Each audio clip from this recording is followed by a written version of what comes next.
Brought to you by GTA, your island, your network.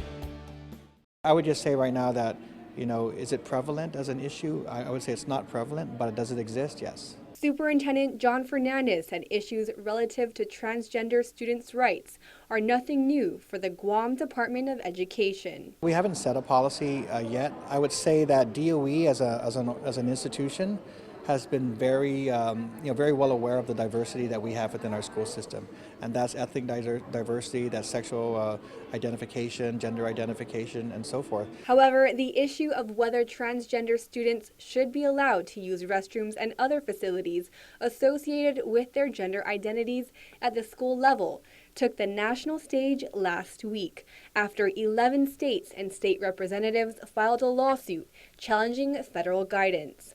On March 13th, the Obama administration directed all schools to allow transgender students to use facilities matching their gender identities. Critics argue that this directive has no basis in law and would curtail common sense policies protecting children.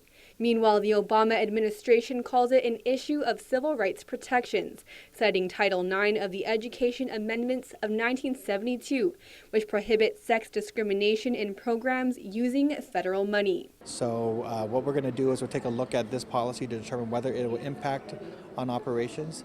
And if so, we'll have to figure out where to go from there. He said the issue has been addressed with DOE employees in the past.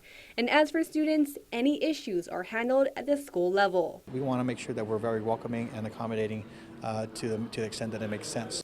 If a district-wide policy is needed, it would first be discussed with the Guam Education Board. Reporting for Guam's News Network, I'm Isa Baza. Brought to you by GTA, your island, your network.